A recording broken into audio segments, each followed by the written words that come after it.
Hey, everybody. Welcome to another edition of Golf Business Live. I'm your host, Michael Williams, and it's, as always, my pleasure, my honor to bring you those topics and subjects that are of interest to you as golf course owners and operators.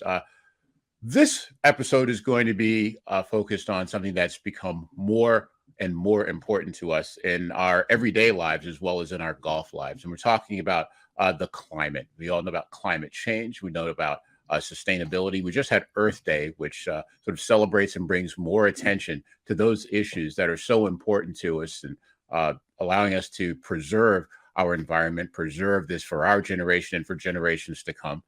This is an issue that, as I say, is important to us in our general lives, certainly in how we operate within the business, both from the standpoint of the things that we manufacture, the things that make our game possible, and to running the actual operations at golf course facilities.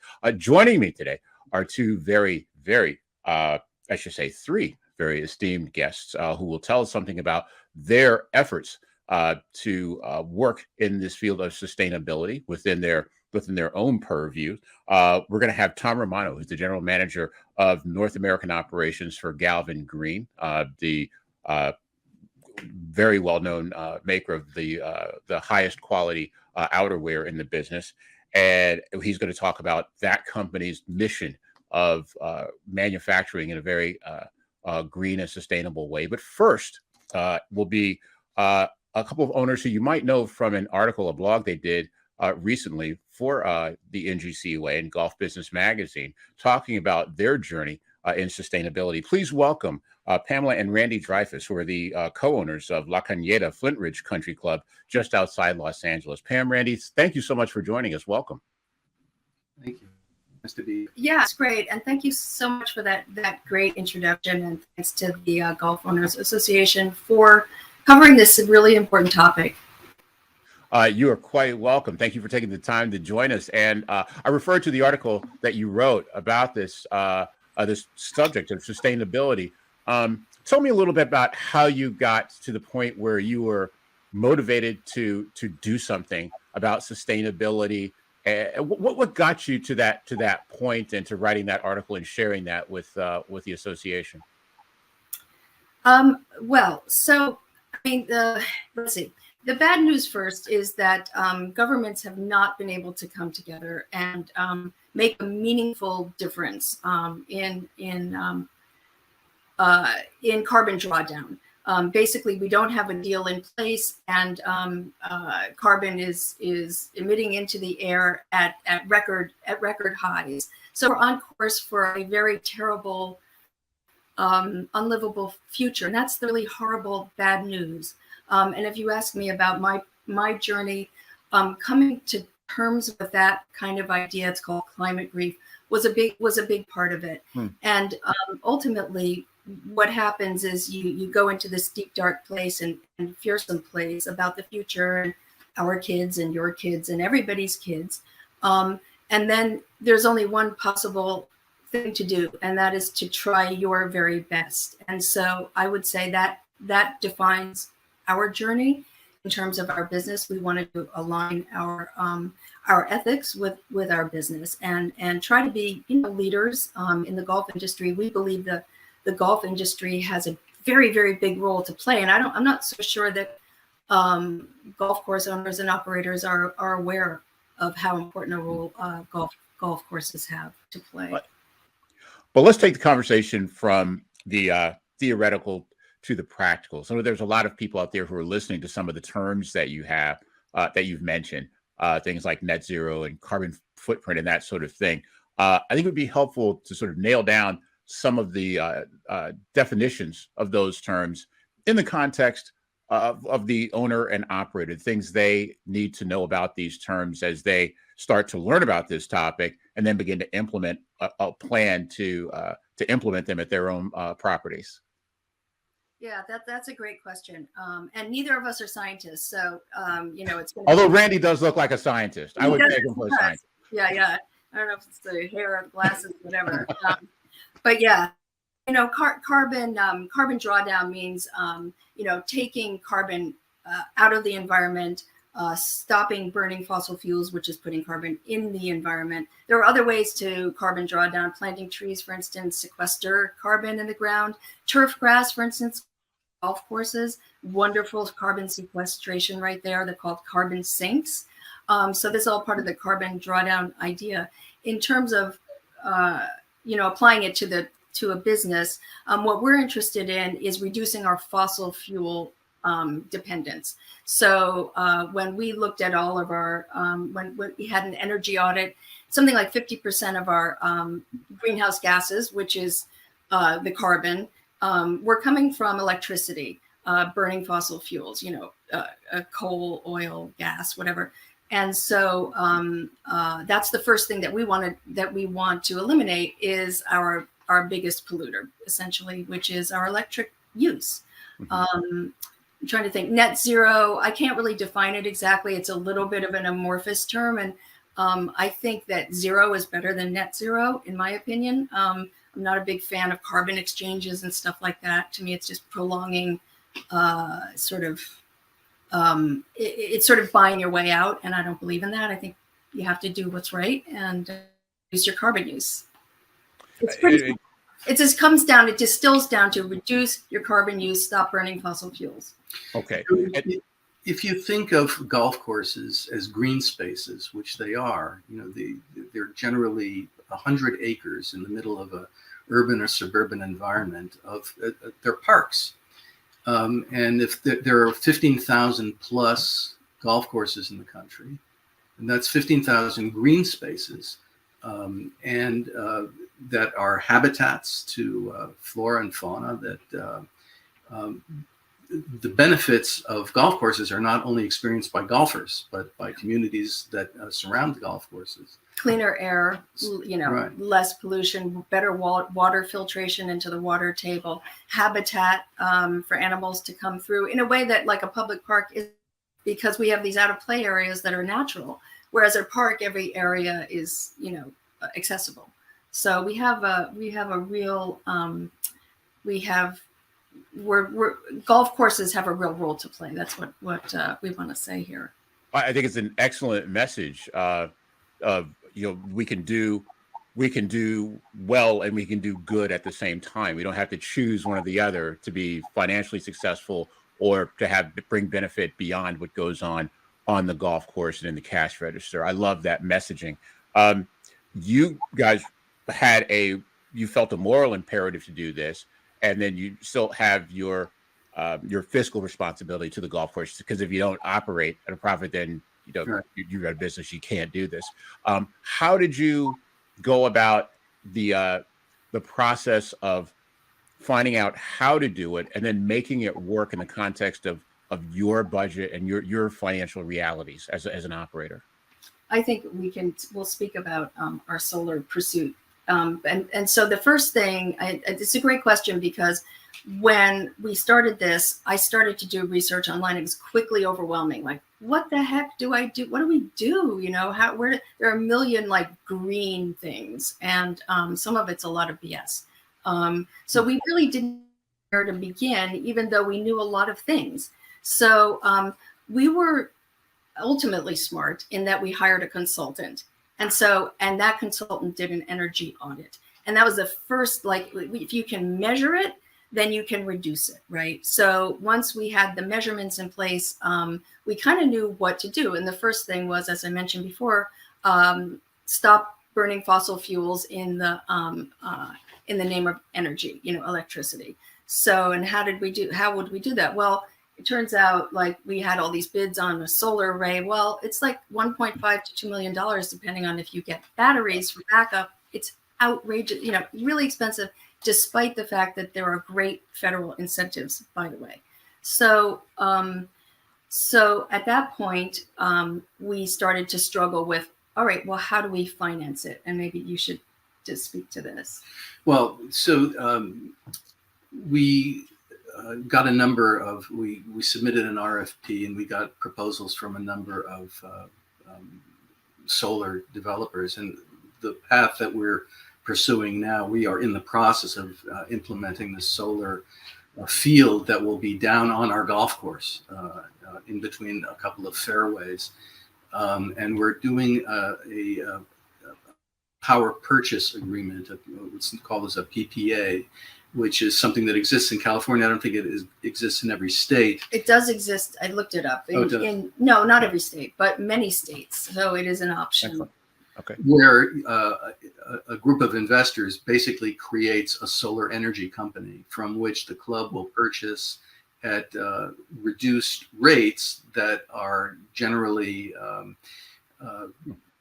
static as years progress, rather than you get the annual increase in power rates. You agree on a fixed rate going into the future, and so you're paying a power company who is building a solar field. That company then enjoys all the credits and subsidies that are available. Carbon credits. Yeah, carbon credits that are available from the government. But there's no upfront cost, and it pays for itself. And eventually you're not paying, you pay it off and you have no electric costs whatsoever.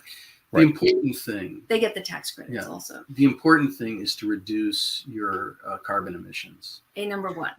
So right, your mission to me, that's where it's all about a change of mindset. Originally, the first thing that has to change is the mindset, and you have to decide if this is something that you want to do. And all of these things, again, I think one of the takeaways is hire a consultant. And I think that maybe in your future, you may want to hang your shingle out at being consultants, because you have a lot of information that's going to be helpful to operators.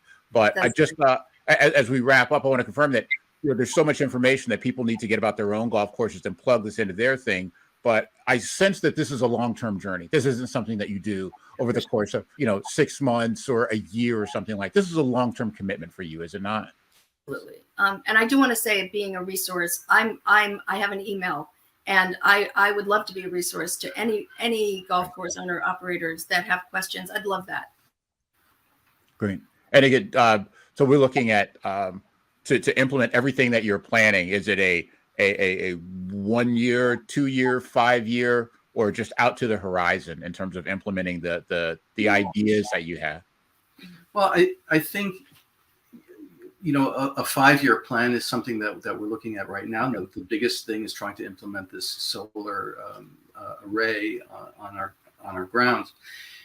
But technologies are developing, every day, new technologies, and you have to be open to them. So, for example, we just got a new fleet of course maintenance equipment. John Deere is now making hybrid vehicles that run on electric and in addition to diesel. So we have, when we upgraded our irrigation system, we installed variable frequency pumps, which use much less energy. So in combination, benefit to us as well, right? Yeah. We don't pay as much for neither water nor power. It reduces all of that. The hybrid equipment reduces our diesel fuel costs as well. Right. So these technologies are rapidly developing, and you have to be open to them to recognize them and implement them as you can. I mean, you obviously you can't go into bankruptcy, spend yourself with things that you can't afford. But there are technologies out there. As the golf world, I think, changes by embracing these enhancements to the way that golf courses are being maintained. It becomes part of, golf course owners can be part of the solution. Yeah, very much so. Very much. I love it. Again, it's this combination of the expedient and the eventual. It's a long-term commitment. I personally love what you've done. I love the way that you've done it, and both your entrepreneurial spirit and your spirit for protecting that which belongs to all of us is to be commended. Really admire it.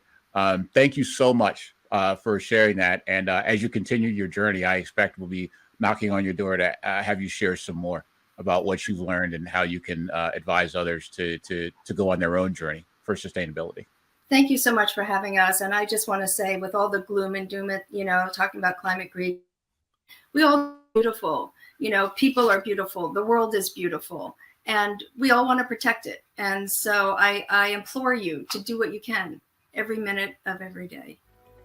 I can't improve on that. Thank you so much, Randy, Pamela. Thank you so much. Thank you. Thank you. So let's talk to another leader in sustainability, and that is someone who I've talked to on a number of other platforms and always glad to speak to him. That's Tom Romano. He's the general manager of North American operations for Galvin Green. Tom, welcome to Golf Business Live. We've been on a couple of other productions together, but it's good to see you here. Yeah, thanks. Good to be here, and I'm excited to talk about sustainability. Terrific. Well, Galvin Green, at this point, may be one of those companies that needs no introduction. I think you are synonymous with quality, with making the finest outerwear available on the market. And I think it's a wonderful story about how you achieved that. And we're going to talk about how you did that along with promoting sustainability. But for those who may not know about Galvin Green, just give us a brief description of what you do, what your whole mission and vision is over at Galvin Green. Sure. So we're a European-based company based in Växjö, Sweden, which is in southern Sweden. So launched in 1990 officially back then, and ever since day one, it's been maximizing performance in golf wear. We're a pure golf brand. We're not in baseball or skiing or anything like that. All we think about is the golfer when we create our garments. And so performance, sustainability, and style are the three kind of pillars to what we stand for as a brand. So along with creating the finest in outerwear, you guys are really establishing yourselves as leaders in the idea of creating products that are both excellent and sustainable, manufacturing in a sustainable way, designing, production, all of it. Talk about what your philosophy is there and how you implement that philosophy on a day-to-day basis. Yeah, I think we always try to find this balance of maximum performance when it comes to our products, but also being as sustainable as possible. And throughout the years, obviously, with new technologies, with new fabrications, it's been a lot of thorough process of finding the right garments that we can, bring to market. And I credit our product team in terms of how thorough they are when it comes to testing our products. And so over the last 10, 15, 20 years, we've made different partnerships with different factories.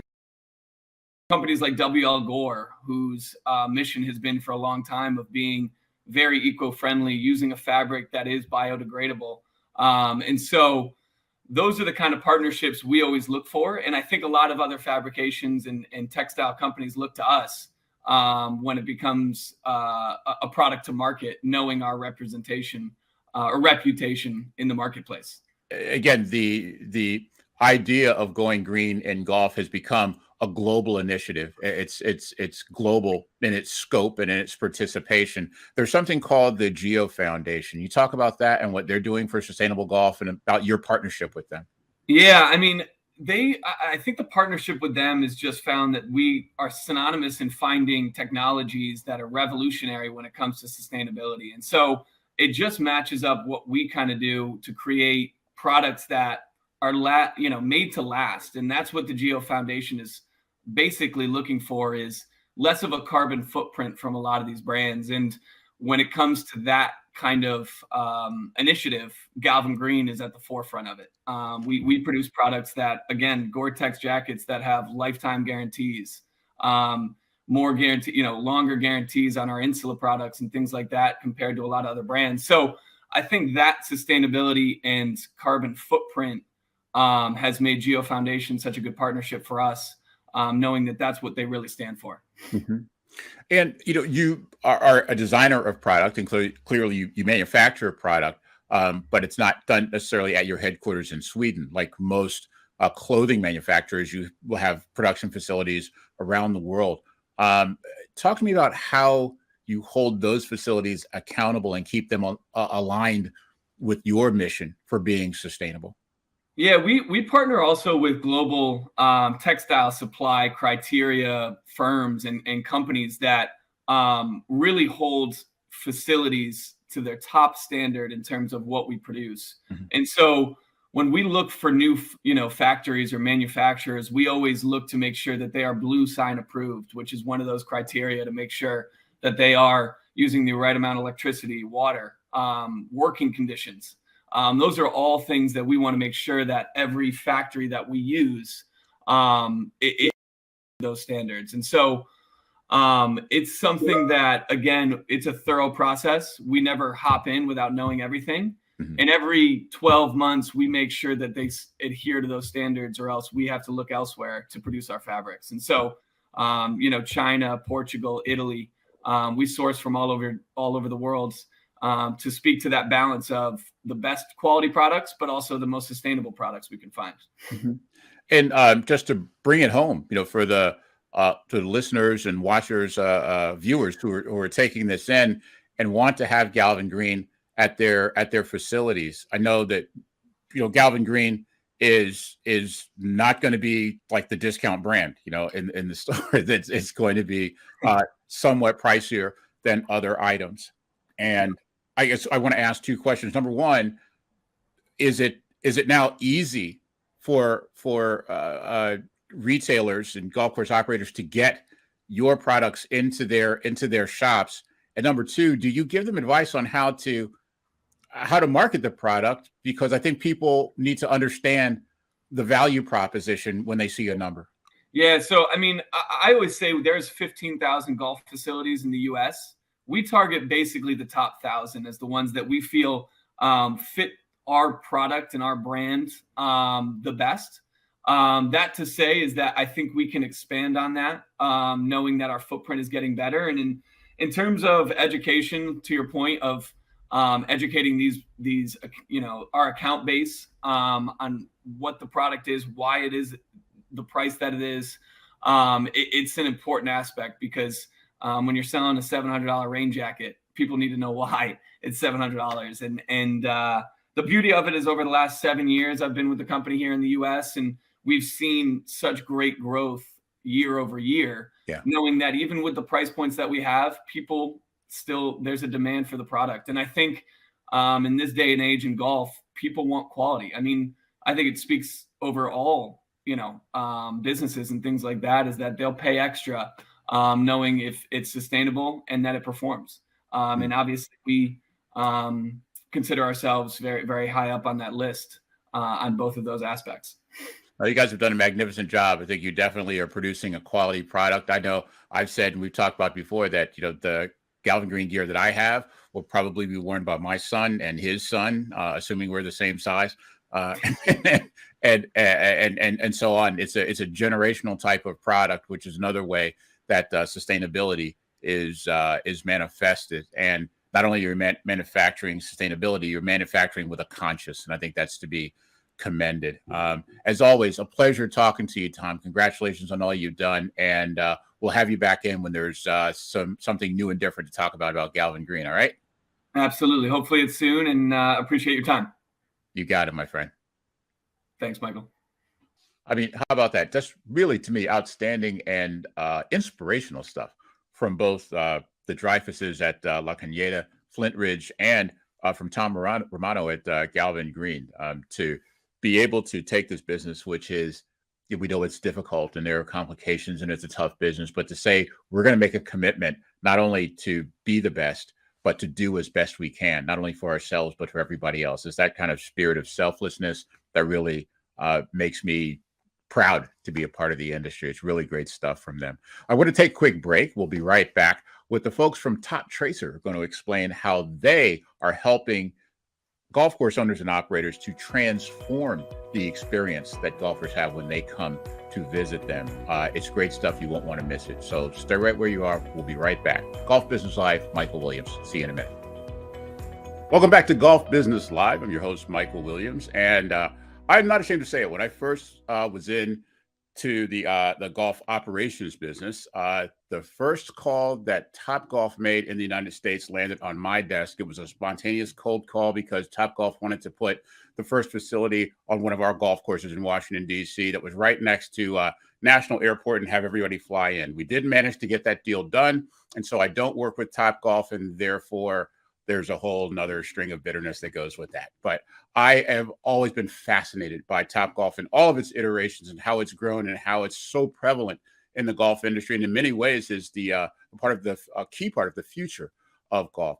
One of the things that has evolved from Topgolf is Toptracer. Fascinating technology. Everybody knows it who watches golf, because it allows us to see where the ball is going, how the ball flight works, that sort of thing. And now that technology is available to us, the average golfer. Joining me here today to talk about the past, present, and future of Toptracer is my new good friend, Shaun Hansen, who is a regional director of sales at Toptracer. Shaun, good to see you again, my friend. How are you?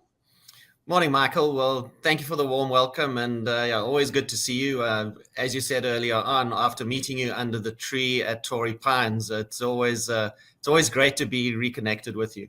It is, because I should have been easy to find. It's like I'm the only guy wearing a suit who isn't working for a network on the course at Torrey Pines. It should have been easier to find, but I'm glad we connected, and great to see you and talk to you again today. So, you are an industry veteran. You've worked at a lot of different places, you've worked green grass, you've worked in manufacturers. You've done a lot of different stuff in the golf industry, but Toptracer is so new, so different, and so exciting. What, to you, as a seasoned industry professional, what makes you so excited about the future of Toptracer?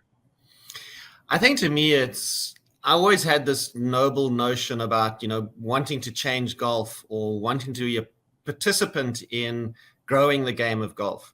And quite honestly, I mean, Michael, this is the epitome of that as far as I'm concerned, is that, I feel like to me, as a seasoned veteran, as you so put it, I'm not that old though, but I think it's about making a difference at the end of the day. And I think certainly if one looks at not only what Topgolf has brought to golf, but what Toptracer is going to bring to golf.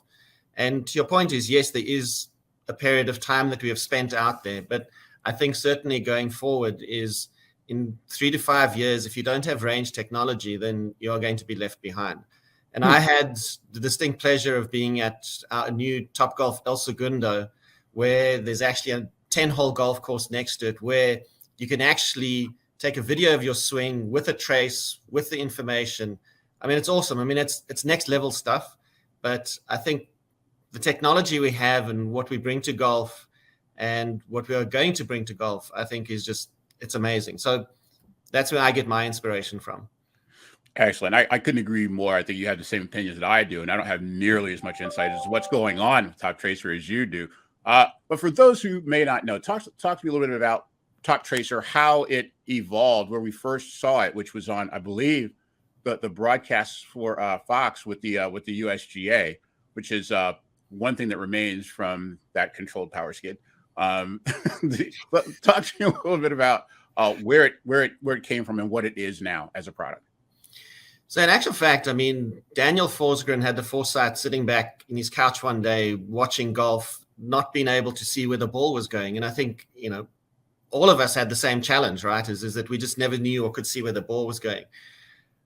Spent a period of time evolving the product, obviously, and it actually, to your point, started its roots in broadcast. So moving from there, it was, how do we then take this technology and how do we have the everyday golfer benefit from it and be able to experience it? So through a process of acquisitions, Topgolf acquiring what was then Toptracer back in the day, evolving it from a product that you could only use in broadcast and then being able to use it in Topgolf venues, and then taking that technology once again and be able to evolve that so that somebody standing on the range is no longer just hitting balls. He's actually being able to hit shots with data, with information. And then there's the gamification and entertainment element as well. So, it's just opened a completely new spectrum of golfers who have access to data and information. Yeah, I totally agree. And so I don't know if people know Reddit, which is sort of this news amalgamation social media platform, but I've become a big Reddit fan. And you can go log into different categories and see different types of things and videos and news. And one of my favorites is Oddly Satisfying, which has these short videos of things that are almost mesmerizing, and how simple they are, yet how satisfying it is to watch them. And I would say Toptracer falls into that thing. There's something oddly satisfying just about watching these arcs of these ball flights of the pros, watching getting an appreciation for how they work the ball, or even when they make a big miss, to seeing that may even be more satisfying to see that sort of flat line right off to the left, which represents what most of us do, from time to time. When you look at how this evolved from broadcast to the average person being able to use it, let's be clear, we're talking about Toptracer being available literally for every driving range in the country. Talk a little bit about how that technology works and what size of a market we're talking about. Well, I think to answer the first part, I think if one looks at, well, second part first, I should say, is that the addressable market is, there are 14,500 golf facilities in the US. There's 1,000 different golf driving ranges, standalone ranges. So I think in terms of the addressable market is that it is fairly significant and is certainly very broad. Whether it be a public driving range, or whether it be a private golf facility, or whether it be, looking to gain, I think the model is just awesome from that perspective, in that it allows you to gain a return, add an amenity, look at it from a food and beverage. There's ancillary revenues. There's so many pieces to it, where that range where people would typically go just to beat balls has now become a lot more than that. It's a meaningful return that you can make on an investment. And, the technology is relatively simple, but I, as the salesperson, don't need to understand that, fortunately. But ultimately, it's a camera system. So literally, the way to think about it is what the eye sees is what the camera sees. And that's why if one sees it, when you see it on a broadcast, it's literally following the ball from start to finish. So, one often gets asked the questions about, well, how accurate is that? Well, how accurate are your eyes? And once again, the technology is really, really accurate. Mm-hmm. So from that standpoint, and essentially the system is 2 cameras are able to trace everything which between them. So cameras typically are 100 feet apart, which typically is 10 bays, 10 feet apart.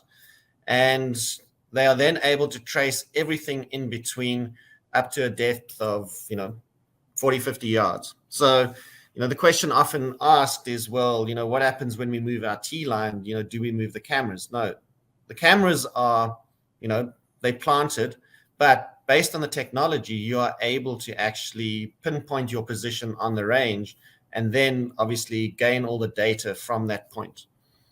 It's really fascinating to me. And, you gave the same description to me when we were standing under the tree at Torrey Pines, under the Torrey Pine tree. And I have to admit, I'm not bad with technology, but I had some trouble trying to envision how it was. But it just so happens that there was a Toptracer facility just down the street in Del Mar. And you said, hey, don't believe me. Don't put the explanation, just go see. And this was an older community driving range. It's not anything like sort of like a Top Golf that was really glitzy or glamorous or special. But it's like sort of that heart and soul type of community driving range with 100 bays, half inside, half outside, that sort of thing. And you use your phone to pinpoint where you are and identify yourself as a Toptracer. Let me tell you something. I was hooked.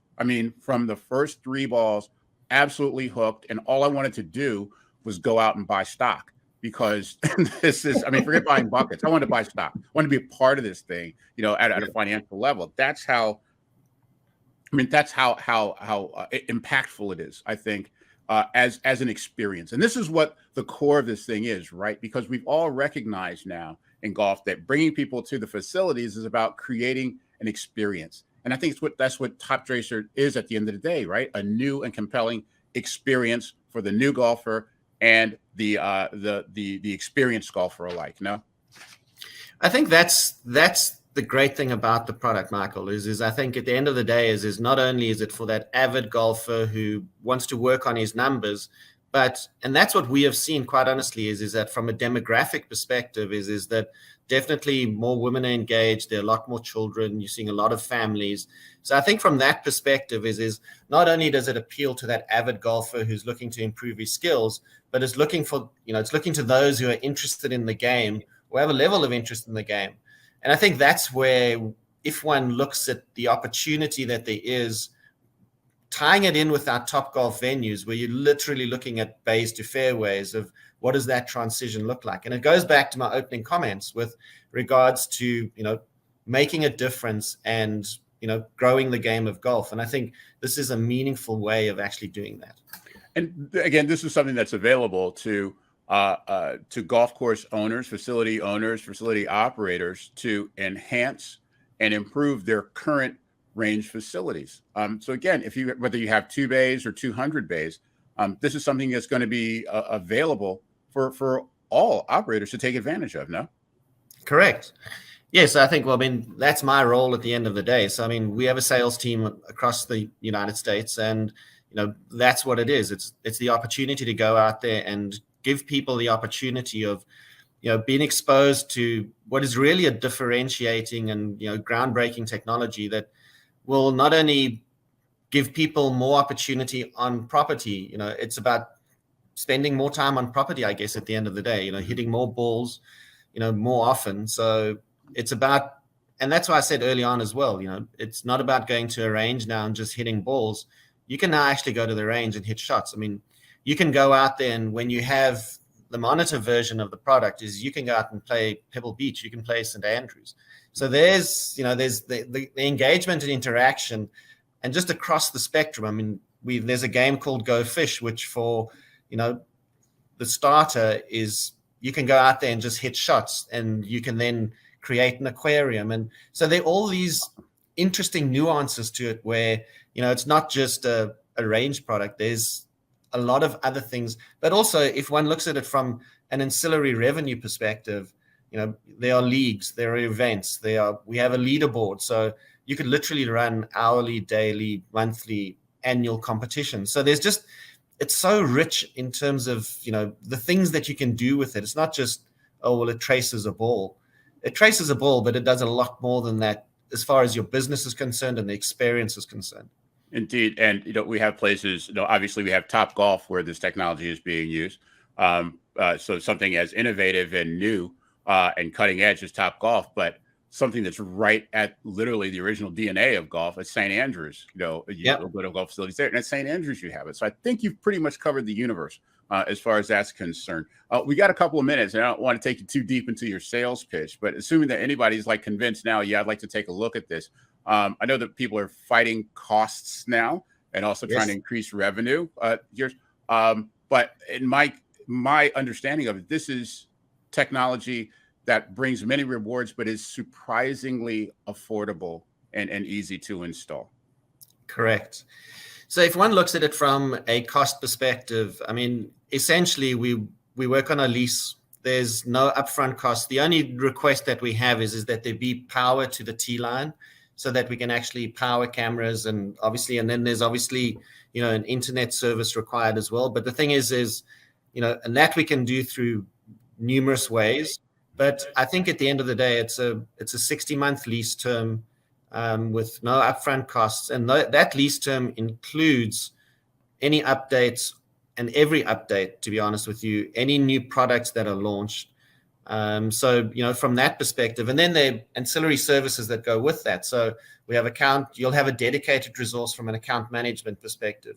With the install, there's a project management team, there's 24/7 tech support. So we truly view it as a partnership when we go into an agreement. And like I say, typically we're working off a 60-month lease agreement with minimal upfront costs. Outstanding. And I know that you have an agreement coming up. You may have some news to announce in terms of ways that the members of the National Golf Course Owners Association can get in touch with you and get a little special something, when they're working with you. We don't have to go into details for that, but where can people find out more information and get in touch with the right person when they want to take a deeper look at this? So I think, quite simply, you can send your information to me, and I will certainly then, as a point person, pass it on to the relevant person in the relevant market and make introductions that way. So, the easiest way to get hold of me is at shaun.hansen@topgolf.com. So it's shaun.hansen, HANSEN @topgolf.com. And I can certainly assist with providing information, answering any questions, or, being able to put you in touch with the relevant salesperson in your market. Outstanding. And Shaun, the sort of new mantra for getting new golfers into the game is make golf your thing. And I've always said that we don't need to make people to make golf their thing. We need to make our thing their thing. Okay. And I think what you've done is going a long way towards making our thing their thing, which is to just enjoy themselves, have fun, in a golf-centric type of experience. So extreme well done, and kudos on what you're doing, and can't wait to hear about what you have going on and more of the success stories that you have with the members of the NGCOA going forward, man. Thanks so much for taking the time and joining us today. Thank you, Michael. Greatly appreciate it. You got it. And we'll see you back at Torrey Pines, my brother. Under the tree. Toptracer, Top Golf, on the cutting edge of the game. Again, we're talking about bringing new players into the game, new people into the game, whether they stay on the range, whether they stay at their Toptracer, which gives you the opportunity to turn your own facility into a Top Golf, or they translate, ideally they translate to your green grass business. This is an entry point, one of the most effective entry points we've ever seen for bringing new people into the game, and most importantly, keeping them there and having them be your ambassadors for bringing their friends and relations into the game. So really take a close look at this, and anything like this is going to help you grow the game, grow your business, and aren't they one and the same anyway? So that's about it for this edition of Golf Business Live. It's a pleasure as always. Thank you for watching. We'll see you on the next episode. For Golf Business Live, I'm Michael